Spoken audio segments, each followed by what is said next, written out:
Hello, everybody, and thank you for joining us today. I'm Jessica Donahue, Executive Vice President and Global Head of the Asset Owner segment for State Street. I'm delighted to welcome you to the 9th in our series of conversations about justice, equity, and inclusion, hosted by the Massachusetts Conference for Women, State Street, and the Boston Globe. In past sessions, we've examined many of the JEI issues that can be seen: race, gender, age, and physical disabilities. But today, we're here to learn about the non-apparent physical, emotional, and neurological conditions that some people experience in the workplace. These conditions can lead to stalled career growth, misunderstandings, and exclusion for people dealing with them. They can also lead to teams that do not perform as well as they could, because great teams are those where everyone can contribute to the best of their ability. We can be better colleagues and allies, and we're here today to learn how. To help us, we're fortunate to have social impact entrepreneur, podcaster, disability advocate, and 3-time TEDx speaker, Tiffany Yu. Tiffany is the CEO and founder of Disabilities, an award-winning social enterprise to amplify disabled voices. She is the founder of the Awesome Foundation Disability Chapter, and she is the host of the podcast, Tiffany and You. Tiffany also knows about non-apparent disability issues from personal experience. At 9 years old, on Thanksgiving weekend, she tragically lost her father in a car accident that also left her with a disability that she experiences to this day. Tiffany started her career in investment banking at Goldman Sachs and has also worked at Bloomberg and the Sean Diddy Combs Revolt Media and TV. She serves on the San Francisco Mayor's Disability Council and was a 2020 co-chair of the World Economic Forum Sustainable Development Impact Summit. And we are very pleased that she's here with us today. After Tiffany makes her opening remarks, she will join me for a conversation about how we can be better allies and create workplaces that truly work for everyone. One final note, today's session is being recorded and a replay link will be emailed to all registrants within the next day or so. Please share the link with others so that they can view and benefit from today's learnings. Now, let's dive in and with a warm virtual welcome for Tiffany Yu. Tiffany? Thank you so much, Jess. I'm going to go ahead and share my screen. And let me put it on full screen mode. All right, so as Jess mentioned, my name is Tiffany Yu. My pronouns are she, her, and I also identify as disabled. I'm going to provide a brief visual description. I'm a Taiwanese American woman with short black hair wearing a bright green top, and I'm joining you from an Airbnb in Los Angeles. So Jess provided a great overview, so I'm actually not going to go too much into this. And you'll actually see throughout the presentation that I have a handful of images throughout. I'm not going to describe all of them, but they are just photos from when my company, Disabilities, was hosting in-person events and photos of our community. So I have an About Me slide here. I was recently named a 2022 LinkedIn Top Voice in Disability Advocacy. A lot of people ask, what is Disabilities? The best way to explain ourselves is that we are like a disability employee resource group that exists outside of a company. So we want to provide peer support, resources, and community, and also up-leveling and leadership development for our community members. And a fun fact here is that I've traveled to 50 countries, including climbing Mount Kilimanjaro in Tanzania. So the photo on this slide is not from the Disabilities community. This is actually a photo of me on the summit of Mount Kilimanjaro. So let's get right into it. I know that we don't have the chat enabled for this, and partially that is because there are I believe almost 2,000 registered attendees for this session, but if any of you are interested in following up with me afterward, I'll provide contact information at the end. So I have a much longer version of this presentation that talks a little bit about how ending discrimination starts with self-reflection. So oftentimes we start with a question about better understanding where you are on your own disability inclusion journey. And this ranges on a scale from 1 to 4, from unaware, you think disability inclusion is compliance related and simply tolerated, it's someone else's job, not yours. Number 2 is aware. You're aware you have a role to play and are educating yourself about how to best move forward. 3, active. You've shifted your priorities and are finding your voice as you begin to take meaningful action in support of others. And number 4, advocate. You're proactively and consistently confronting discrimination and working to bring about change in order to prevent it on a systemic level. So our agenda for today, there was an option for many of you to submit questions or things you wanted covered in this presentation. And we're just going to spend the first part of this going through some context, some tips on advocating for yourself, and then finally around allyship. And then Jess and I will come back and have a Q&A at the end.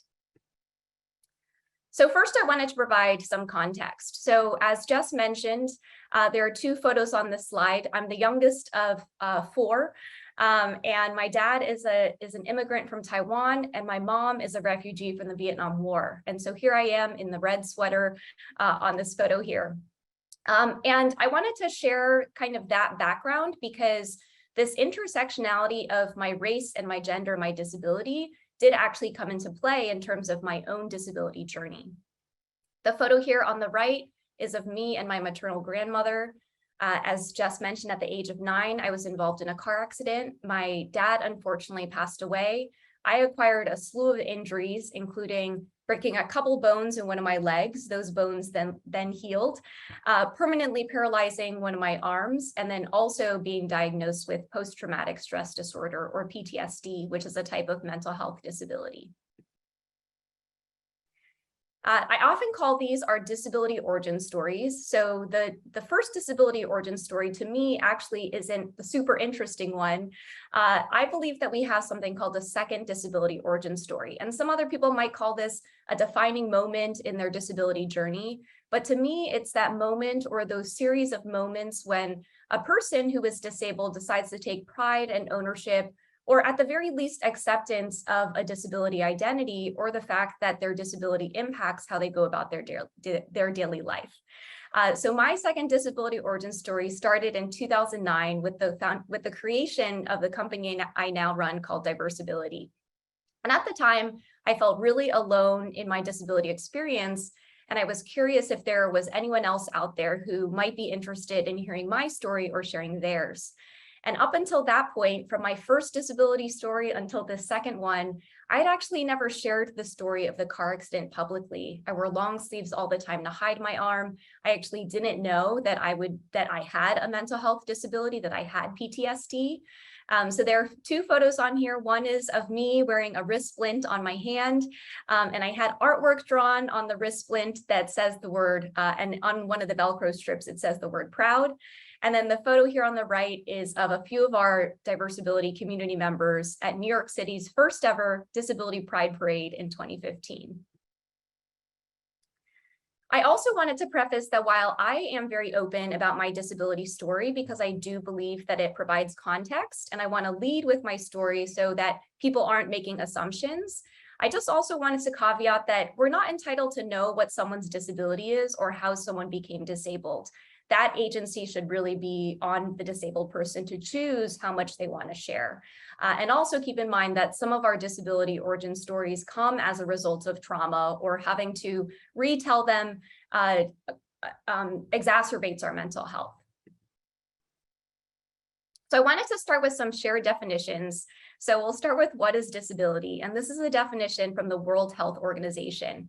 So disability results from the interaction between individuals with a health condition that includes cerebral palsy, Down syndrome, and depression, with personal and environmental factors, including negative attitudes, inaccessible transportation and public buildings, and limited social support.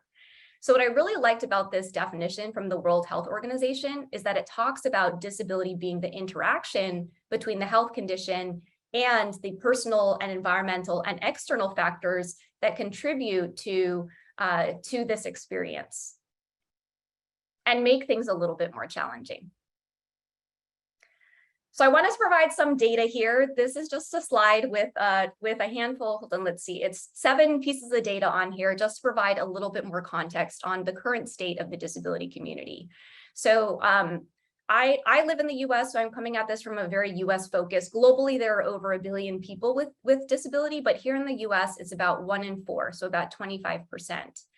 I also wanted to include what the goals of the Americans with Disabilities Act were, and the ADA was passed in 1990, so it's been a little bit over 30 years, and the goals were full participation, equal opportunity, independent living, and economic self-sufficiency for the disability community. And Senator Tom Harkin, who was one of the supporters of the ADA, has said that we actually haven't made as much progress on the economic self-sufficiency part. So how can we make sure that disabled people have enough to live and cover their basic needs and even to survive and thrive? Then here are 2 stats in the middle that for me are kind of like the quote business case for disability. The first one comes from an Accenture report that said champions of disability inclusion achieved 28% higher revenue, double the net income, and 30% higher economic profit margins than their peers. And then the second, so that stat was really around disability inclusion in terms of how you are recruiting and retaining disability talent. And then the second stat says disabled people are viable consumers who have about $21 billion of discretionary income, more than the Black and Latinx market segments combined. Finally, this last one are about the workplace. About 62% of disabilities in the workplace are non-apparent. And so we'll deep dive into that a little next. Then there's also a stat from a 2020 Accenture report that says 76 to 80% of disabled employees are not transparent about their disabilities at work. That means that that they don't feel like they have enough psychological safety, or that they're in a place that has a disability inclusive culture that they can be more open about it. And again, that's a combination of the 62% of non-apparent of disabilities in the workplace being non-apparent, and then 4 out of 5 of all disabled employees just don't feel comfortable being super transparent about their disabilities at work. And then finally, the last stat here is that 2020 marked a 7-year high unemployment rate for people with disabilities. So we've still got a lot of work to do in terms of closing the disability employment gap. So I wanted to zoom in a little bit on the 62% of disabilities are not apparent. So non-apparent disabilities are physical, mental, or neurological conditions that are not immediately apparent, but can impact someone's movements, senses, or activities. I've just included a couple examples. There are so many non-apparent disabilities, but this can range from mental health disabilities like my own, living with PTSD. I put depression, anxiety, schizophrenia here, other psychosis as well, learning and attention, ADHD, dyslexia, chronic illnesses, neurodiversity, including autism, autoimmune conditions, lupus, MS. Someone asked, so alcohol addiction and substance use disorders are also considered disabilities, and even long COVID. And I know many of us, I know that there's a stat out there that says about 10 to 30% of those who contract COVID will actually have long haul COVID symptoms.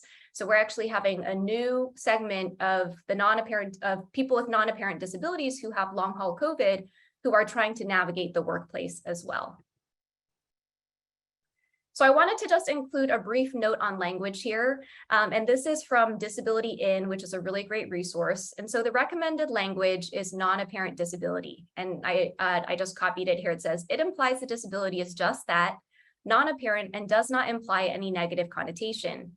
We believe disability is a strength, and it doesn't matter what type of disability someone has. And so for me, this is a movement away from some of the other terminology we may have used to describe non-apparent disability, such as hidden disability or invisible disability or non-visible disability. So with hidden disability, this implies that someone is this implies that a person with a disability is purposely withholding this information. And there's a difference between choosing not to self-disclose a disability versus actively hiding it. And then I also included for invisible disability, for some disabled people, this term is offensive. It suggests the person is not visible. And many who have non-apparent disabilities would argue that their disabilities feel very visible to them. And so I wanted to highlight that and follow up with these 2 quotes, because I don't want our advocacy or our allyship to just start and end with language. But Sinead Burke has said, language is a powerful tool. It does not just name our society, it shapes it.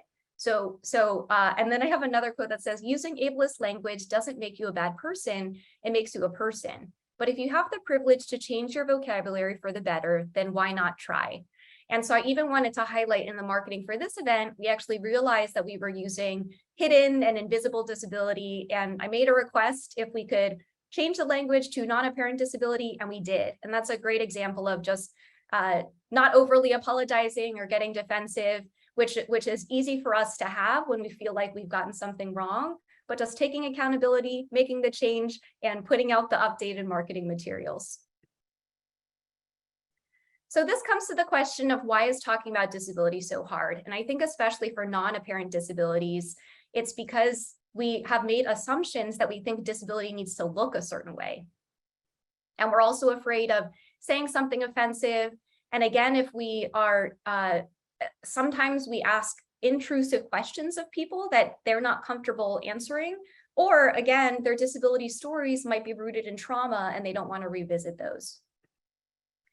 So I wanted to highlight a little bit the models that we use to talk about disability. So there are three main models, but there are a lot of others. You can Google them. But the first is the medical model, and I use an example of a person not being able to use stairs. So under the medical model views disability as a medical diagnosis. You go to the doctor or your medical team to get treated and cured.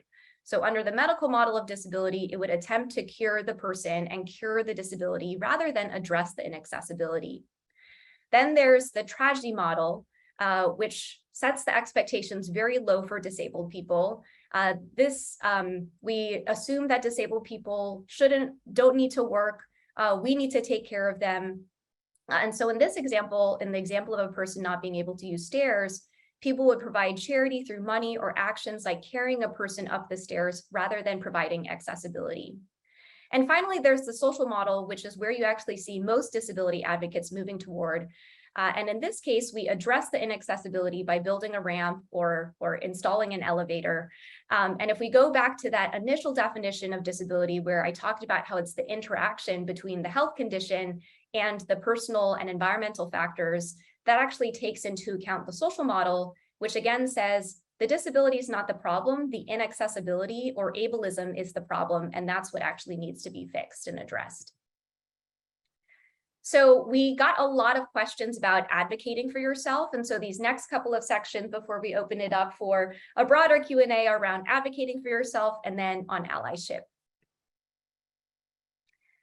So as I mentioned earlier, there is that stat that about 4 out of 5 disabled employees are not transparent about their disabilities at work. And what that highlights to me is that these employees feel like they don't have a level of psychological safety to be open about the things that they're experiencing the things that they're experiencing. And so Accenture actually went a little bit deeper into the research and provided 8 factors and through case studies that can help build a more disability inclusive culture. So the first is having role models, is actually having disability leaders be transparent about their disabilities and lead by example of how, people who are junior to that person, the role models and the disability leaders, and Jess and I will actually have a great conversation about this and her own disability journey as well, being a leader at her company. Then flexible working. It took a pandemic for us to realize that we could make working from home or working remotely possible. It took a pandemic for us to realize that these presentations could be delivered virtually. And so we've actually realized, and interestingly enough, a lot of accommodations seem quote unquote inconvenient until they're actually realized. And then most people actually end up benefiting from them. And even the closed captioning on the Zoom is a great example. So you may be someone who is hard of hearing who needs captions.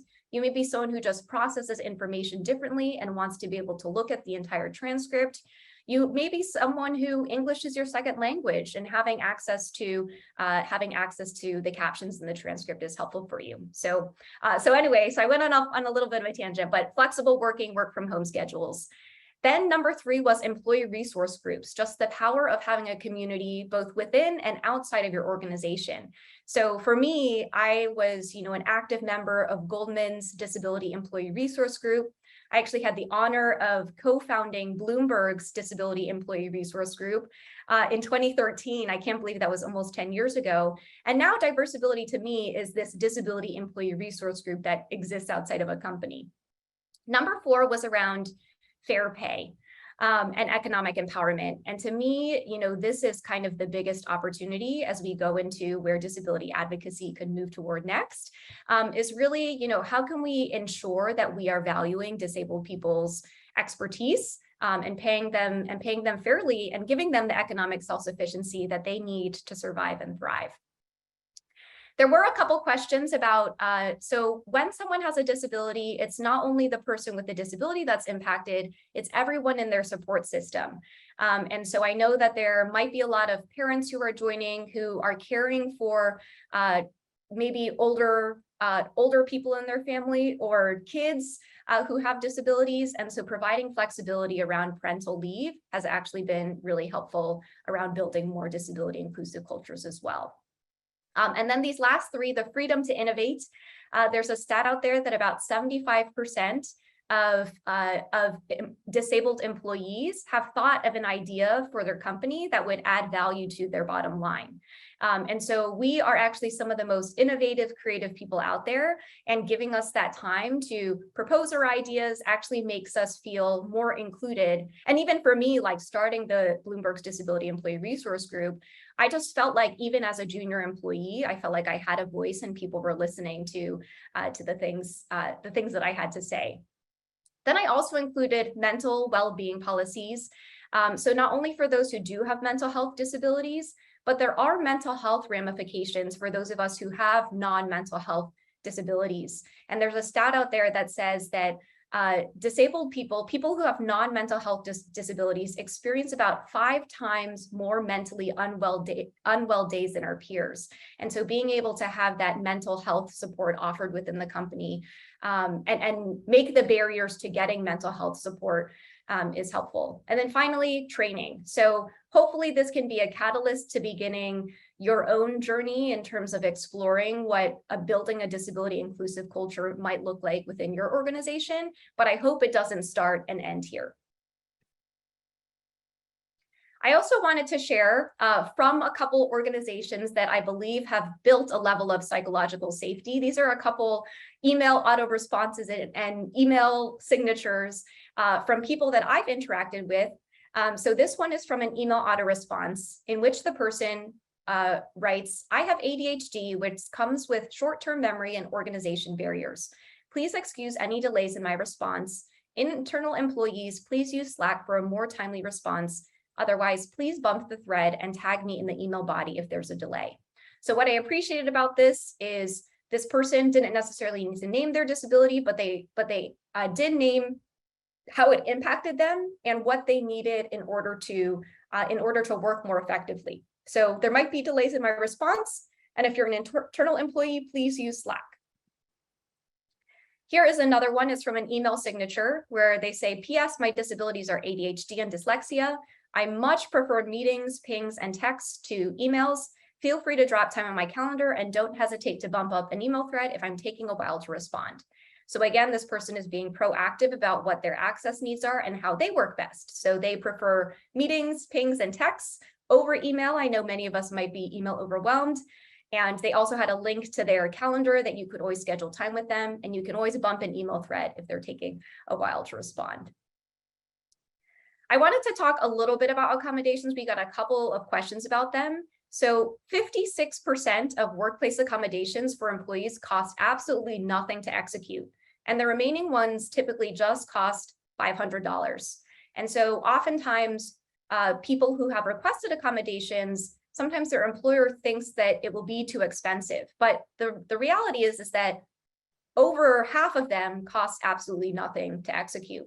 So I've included a couple of examples of accommodations for people who have different non-apparent disabilities. So for example, for someone who has a learning disability, they might request written instructions for job duties instead of relying on verbal communication. For someone who has a chronic condition, they might request a flexible start time or break to take medication or working from home. For someone who has difficulty concentrating due to mental or emotional disabilities, they might request a private office or even also working from home.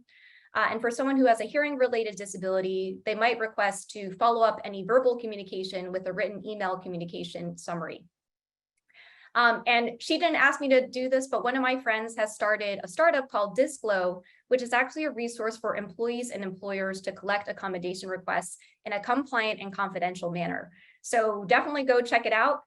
If you feel like you, and if you are an employee, there will be an option, I think, to request that HR get a demo. But pretty much what it does is it receives all the accommodation requests, and then they serve as kind of this central platform that then will go kind of verify everything that they need to. And you never have to disclose, you don't have to disclose anything to your employer. Then we also got a question about how do I advocate without the pressure of disclosing? So while in a couple of those examples, I did share that people did lead with their disabilities and what access they would benefit from, I actually think that if you can just name, I would benefit from closed captioning. I would benefit from speech to text technology, and in those cases, you're not having to out yourself, but you're just naming what your access needs are and what you would benefit from. And so finally, we're on allyship. I know I went a little bit over, or I'm almost over my time, but I wanted to provide just some tips around allyship. And so first, a shared definition around what is ableism.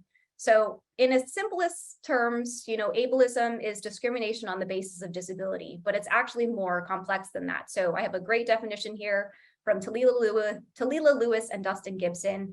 It says, ableism is a system that places value on people's bodies and minds based on societally constructed ideas of normality, intelligence, excellence, desirability, and productivity. And then I also highlighted, you do not have to be disabled to experience ableism. So for me, my interpretation of this is that ableism is a system of oppression that values someone's body and or mind over another person's. And so if you, this is where kind of intersectionality comes into play through the lens of how we've treated Black bodies, how we view women's bodies. Those are also examples of ableism. So it can look direct or indirect. And so here are a couple ways that it can look: limited healthcare coverage for people with pre-existing conditions, and a lack of accommodations in the workplace. And remember, 56% of accommodations cost nothing to implement. I also wanted to talk a little bit about ableist microaggressions, because especially for people of non-apparent disabilities, these come in a lot. So ableist microaggressions are indirect, subtle, possibly unintentional discrimination against individuals based on their disability. These take the form of statements, actions, incidents, or exclusions. And here are a couple examples of what microaggressions might look like. And part of the reason why we talk about microaggressions is because they're both symptoms and causes of much larger structural inequities. So if we let these go by, then they'll end up becoming macroaggressions, and then end up filling into kind of the culture of the organization as well. So ones that are, so a lot of, we actually did get a question come in where someone said, here's one that says, I don't think of you as disabled, or you don't look sick, you look great, you never know. And I wanted to touch on those. So people are like, okay, well, I don't really know how to respond, if someone does share something related to their non-apparent disability. And so I actually just included a little script here. You could say, thank you for your willingness to share. Or you could also say, thank you for your willingness to share. What kind of support are you looking for with this, and turn this into a conversation rather than say, oh, you look so good, because remember, disability has no look.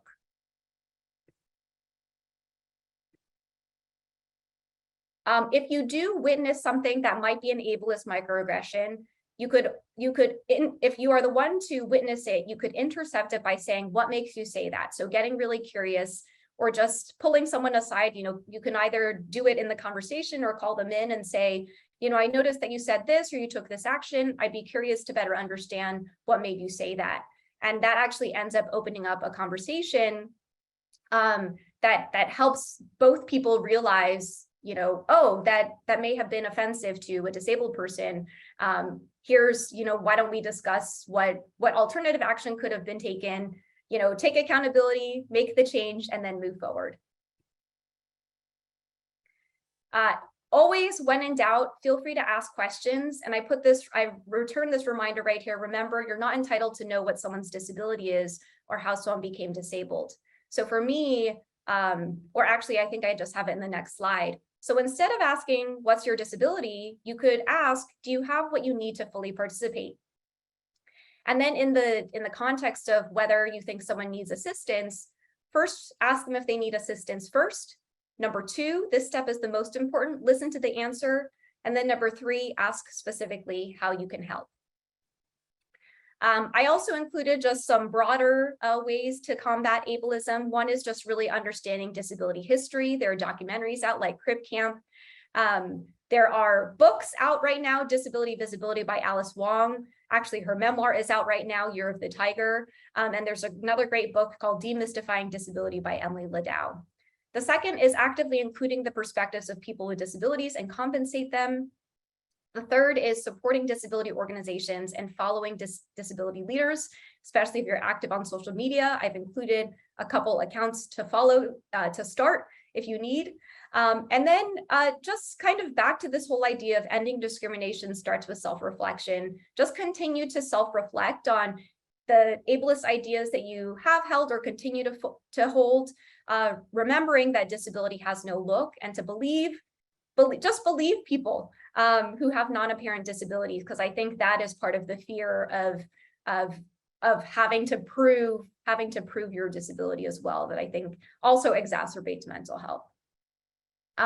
Here is a screenshot from a LinkedIn post. I know October is National Disability Employment Awareness Month, so we're coming in a month early, but I've got just a short list of things that companies can do. You can pay your disability employee resource group leaders, sponsor and promote your disabled employees, pay disabled people that are speaking at your company, buy and support disability-owned businesses, amplify disabled customers that are using your product and or service to better their lives, respect the history of disabled people in America, and don't wait until October to do any of the above.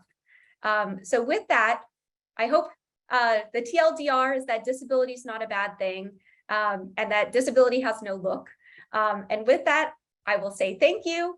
Inclusion needs to be intentional, and I will stop sharing my screen so we can bring Jess back in for our Q&A.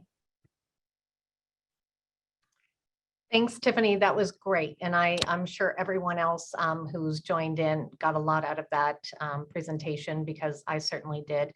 And maybe I will reintroduce myself now as using the pronouns she, her, being white and wearing a black sort of lace jacket over a black dress, and also being a person who does have a disability. And this is kind of going to get to my first question, because I have dyslexia and ADHD, and talking about that at work and talking about that publicly, as you said, that sort of second moment in your life when you really start to think about that and are willing to talk about it. It came a lot, well into my life before I was able to talk about it publicly, and certainly at work. And now, as the executive sponsor of our Disability Awareness Alliance, something that I thankfully talk about, I've gotten used to talking about a great deal. But one of the questions that's sort of come across in the chats is the word disability. And for me too, that was a word that was hard to maybe adopt as something that I identified with as dealing with myself. So how do you think about the word disability, and what makes it, I guess, a word that you feel comfortable, relating to? Yeah, that's such a great question. And I have like a separate presentation that's all around, focused on language. But for me, disability is a neutral term. And I think that we as a society have attributed negative value judgment to it. And so similar to the way that I'm a woman and I'm Asian, like, it's neutral to me, and it's up to us to attribute positive or negative value judgment to it. But I also self-identify as disabled because there are legal protections available. You know, if you go and you look at the definition of the ADA, which is the landmark legislation that protects many of our rights, they're not in there using euphemisms of the term disability. Like, they define this is what disability is. They're not saying here are special or unique abilities or different abilities. So I think for me, the more of us that that can just use the word disability, and we can start to take ownership over what that word means for us. And so I actually think, sorry, I was thinking there was a hashtag that came out recently, but there's another hashtag that just is say the word, hashtag say the word. And I think that by not using the term disability, we continue to attribute negative value judgment to that word by thinking that it's something shameful that we shouldn't even say. So I often have a joke that I'm like, if you feel uncomfortable with the word disability, just like say it 10 times and maybe like say it 10 times every day for a couple of days. But then also use that as an opportunity to reflect. Like, why do I feel uncomfortable saying the word disability? Is it because, you know, back in the 90s, right when the Americans with Disabilities Act was passed, there was other terminology that was used, but language is evolving. And I come back to that quote that I shared, that if we have an option to use language and to be part of this movement of attributing neutral value judgment to the word, then why not try? Now, I think that's really important. And that was a bit of my journey, because I think it had to do too in thinking about, I had kind of gotten through my life, you know, quote unquote, well enough with dyslexia and ADHD without getting support in school. But then when I had children and I realized that they needed special support for the very same things, then it really was, why am I not willing to talk about my own situation as a disability and be just honest about the fact that I could have really benefited from having, you know, accommodations, right? And accommodations I didn't get, but now I advocate for other people in my life for. So I do think it's a journey to, as you say, adopt that language, one that I had to take personally. Now maybe we could go into just managing people.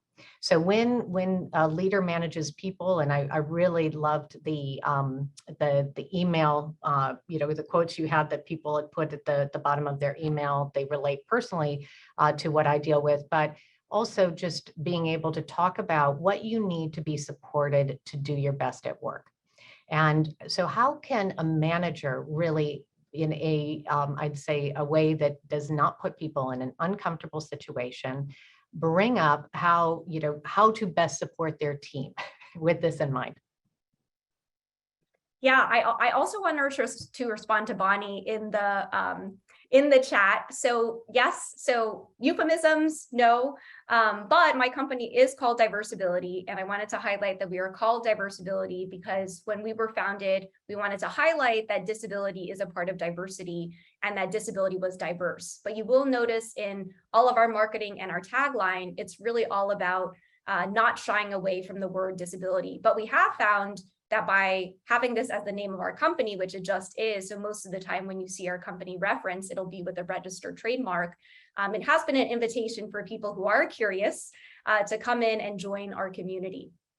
But to your point around managers, sorry, I would digress a little bit. I want to come back to kind of something that I did include in the slides, and I know I moved through really quickly because I wanted to address some of the questions that have been coming in. But one of the slides says, do you have what you need to fully participate? And you notice that there is no mention of access or accommodations in that question. And I think that as a manager, by opening up, do you have what you need to fully participate? Hopefully this can open up for people to name what they need. And one story I often share, I know some of us might not be back in the workplace, but when I started at Goldman, everyone who was a new hire had an ergonomic assessment done of their workstation. And I actually thought that was really interesting and proactive because not only did I get a wrist pad for my keyboard, I also got a footstool because I'm petite.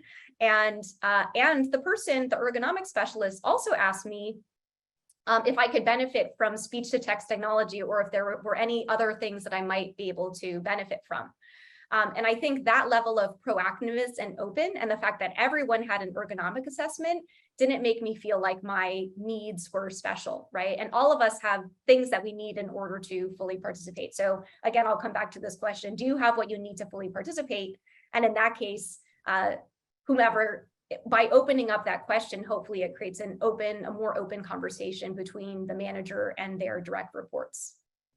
I think that's great. And I think it is the manager's role, but it is also technology's role at companies to be thinking about what accommodative technologies that they can bring into the firms, HR, and thinking about the hiring process. And maybe that's another question for you that came in on the chat. In the process of being hired at a company, so you're going through, interviews, et cetera. The question that came in is like, when do you start to bring up the things that you need to be successful?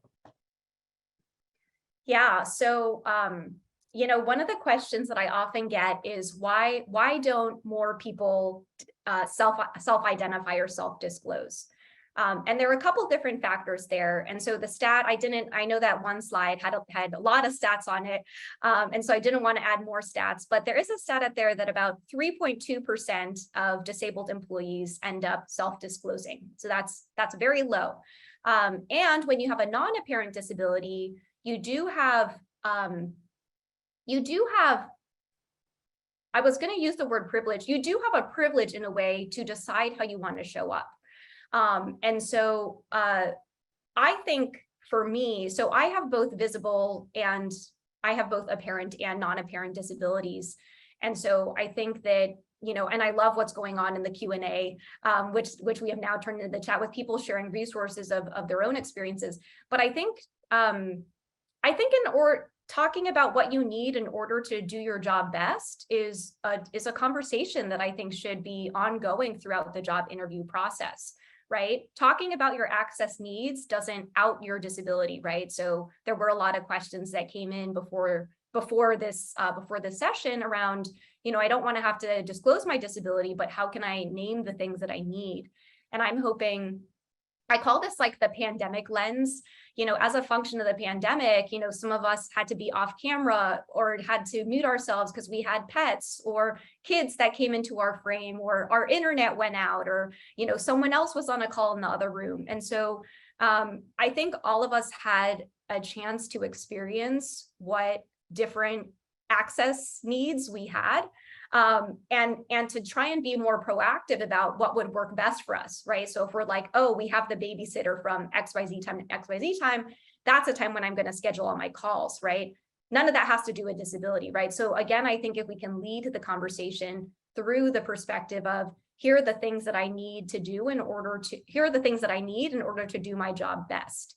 But in terms of, I often get asked the question, like, when during the job interview process should I disclose? And that's deeply personal. And for me, because I've been so loud and proud in my work over the years, you Google me and you would know, but I think for other people, it may be a little bit more sensitive. So you may choose until after you get your job offer. But again, I think it comes back to this feeling of psychological safety that not only do you have throughout the job process, but also when you enter into the company. Yeah, and I think that brings up a question for me too at times about, do you want to work for a company that wouldn't embrace your difference or disability, right? So, and can I interject there? Yes. I want to say, so this is where unconscious bias kind of comes in. So, I can come and say, oh, well, you wouldn't want to work for a company that's going to ding you based on your disability status. But the reality is, unfortunately, right now, that it's still happening, right? And no one is going to come out forthright and say, I am ableist. But I had a joke that I was thinking of making, because we're all holding ableist beliefs. I know I'm working on unlearning some of my own internalized ableism. And that's because, keep in mind, ableism is a system of oppression. So there have been policies and systems in place that have enabled us enabled and created this ableist society that now we are trying one person at a time. I mean, I'm so excited that so many people were interested in this topic. We're trying to dismantle it, right? And so I'll just share like a brief anecdote. There was a tech company, a large tech company who they were trying to improve their disability hiring. And so they went out and they said, anyone who has disclosed a disability and meets the minimum qualifications for the job, we're going to give them an interview. And I remember they said they interviewed 600 disabled candidates and 0 of them got a job, right? So even with trying to put a process or implement something in place to try and create more access and opportunity for disabled candidates to enter this company, some bias still happened in that interview process. Yeah, I think some would be a very small word for none of the 600 candidates were, capable of the job, right? Maybe just in that sort of recruiting realm. So we've got a question from Roxanne. What actions can recruiters take in marketing and in the hiring process to appear sensitive to candidates with non-apparent disabilities? Yeah, that's a great question. And actually, I was thinking about including this as a slide in the presentation, but then it was getting too long, and I was like, I don't know how quickly I can speak and the captions for it. But luckily, this is recorded, so hopefully, folks can have access to it and look at the slides and reflect on what they want to implement. And so two things that you can include. One is I have seen job descriptions that say something like, we know that a lot of people will look through the job description and count themselves out of opportunities because they don't meet all of the qualifications that we're asking for. You are encouraged to still apply. And then I've started seeing a lot more job applications include people with disabilities are strongly encouraged to apply. And I think even just having the invitation sometimes to say, oh, well, I have all of these things, but I am just missing this one. Like, let me just go ahead and apply and then go through the process and see if it's a good fit, right? I think there's also a stat out there around women and the way that men end up glossing over a job description and then applying even if they don't meet all the minimum qualifications. And then for women, and I forget what the stat is, we take a look, and if we don't meet like one that's in the recommended qualifications, we end up not applying. So I think even just that invitation. So even when I saw that wording, so that wording was on a job listing that I saw recently. We don't know if it was targeted toward women or to disabled people or to any underrepresented or historically excluded groups, but a lot of us, I think, have encountered those who have multiple marginalized identities. So I think both of those are a good example. But again, I just want to remind people that I don't want people's advocacy and allyship to just start and end with language. But again, language does have the power to empower or disempower communities. So even just that invitation in there is helpful.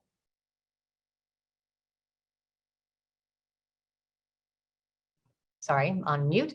I've got another good one from the chat from Jessica. When someone is underperforming at work, even after support, if they are unwilling to expose any non-apparent disabilities, how do you know if, as a manager, you are fairly or unfairly placing them into a corrective action program, right?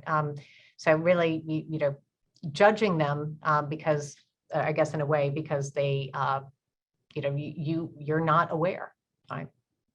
Yeah, I think that there's so much nuance there, so I'll share one thing and then I'll respond to that. And so the one thing is, I remember early in my journey, I felt like I was a token hire. And I felt like I got these opportunities at Goldman and Bloomberg, and I was like sitting in on board meetings at Revolt, like very early in my career. And like, this is where the imposter syndrome comes in. And I'm like, I'm just this token hire. And even if I was, I still had to perform. And I have a feeling that I wouldn't have been kept in my roles if I wasn't performing. And so it needs to be like a two-way conversation. I mean, some of these are so specific. It needs to be a two-way conversation, and I'm trying to make this general as well.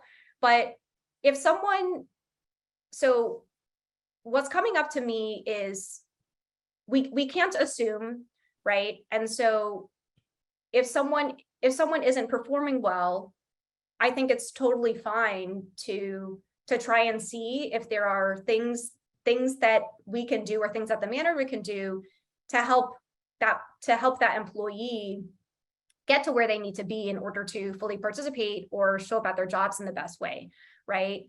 But I think actually what that situation is potentially highlighting to me is maybe that person doesn't feel psychologically safe. They might be that 4 out of 5 disabled employees not being transparent about their disabilities at work, but we can't assume, right? So again, it's how can we as the managers create that level, that like disability inclusive culture and that level of safety for the employee to be a little bit more open. Because the thing is, I once heard a question, how can we like not bring politics into the workplace? And Michelle Kim was doing a fireside chat, and Michelle said, even if we bring politics into the workplace or not, we are still affected by the news, right? So we don't know what the situation is. And so again, I think it's kind of like leading with the curiosity and potentially the vulnerability to say, we're still in a pandemic. Things are still very hard. If we haven't gotten to know our employees' families, they might be taking care of someone who has a lot of needs, and that's impacting how they work, right? So again, it's kind of like, it might be a disability, it might just be living during a pandemic. But can we create those open pathways of communication where, you can, I think you called it like a corrective plan, like we can do it gently in a way to let that person know that they're not performing, but what do they need in order to show up?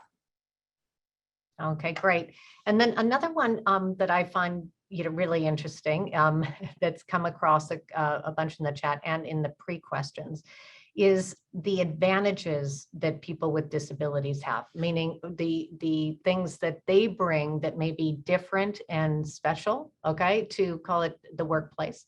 And how do you think about that? Because I think many people want to think of their disability as already also having, the upside, right? Or, the things that they are particularly good at potentially.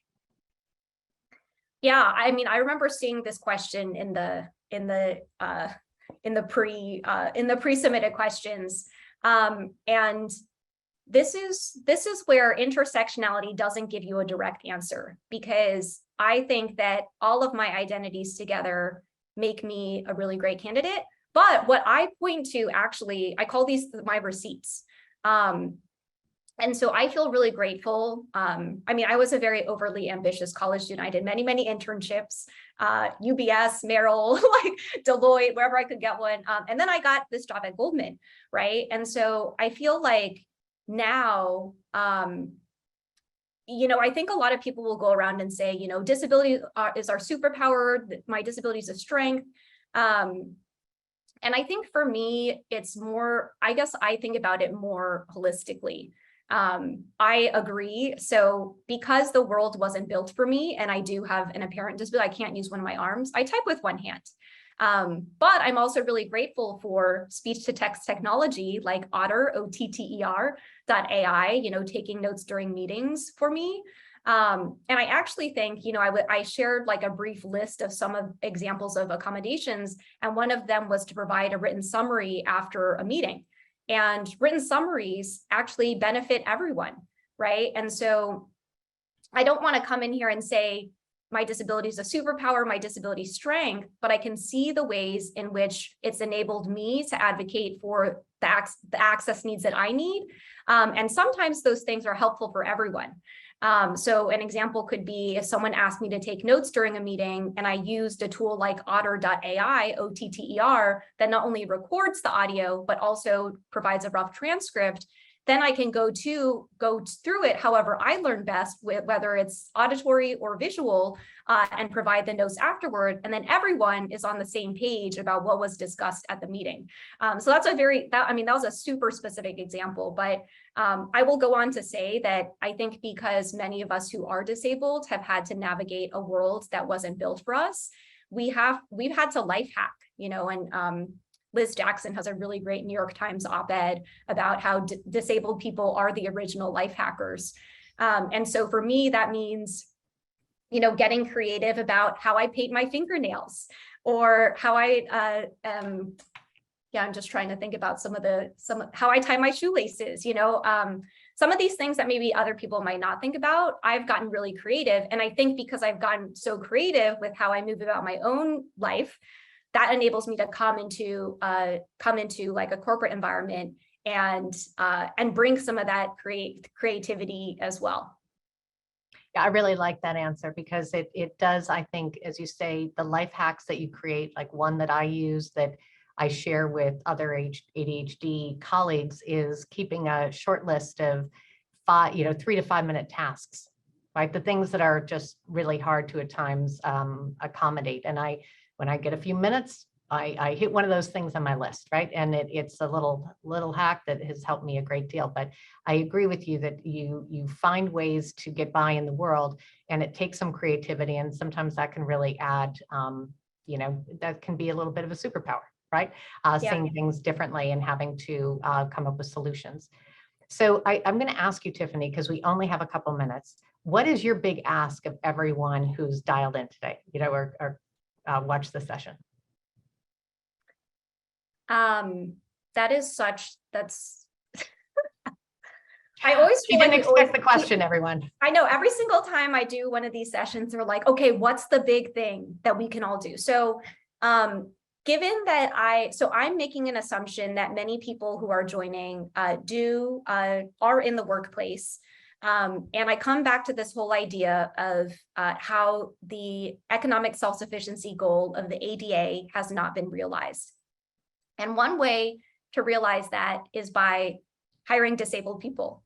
And I know that's a big, swift, broad ask, but I think that's really the type of action that we need to create the type of systemic change that's really needed. And I will share one more stat, which I didn't include, but there was a research report that was done that interviewed hiring managers and said, what's the reason why you're not hiring disabled people? And the top 3 answers, it was split out by like physical, mental, neurological disabilities or something like that. And so the first 3 answers were that the hiring manager wasn't sure what the disabled person can or could or couldn't do. And again, this comes back to the assumptions, right? So for example, for me, because I can't use one of my arms, a lot of people assume that I can't type. When interestingly enough, my first job ever was I transcribed tapes at an allergist's office. And so I learned how to type really quickly because he would record everything into a recorder, and then I would go ahead and put them into the patient's charts. And so I'm grateful that people didn't make assumptions, or that my employers didn't make assumptions about my disabilities and hired me and gave me a chance to show them what I can do, right? And so that's why I think there is power in like an internship or an apprenticeship or like a contract to perm programs, where just give us the chance. So many of us have gaps in our resumes, we're underemployed, we're chronically unemployed, that I think that by pattern interrupting and just saying, let's try it out, you would be really surprised. Tiffany, that's a great end. And I want to thank you so much for joining us today, and thank everyone who did join the session. And thank you also to our sponsors, the Massachusetts Conference for Women, State Street, and the Boston Globe. You'll all receive an email soon with a link to access today's session, and be on the lookout for the next session in this series, which will come in January. Thank you, everyone, and have a great day.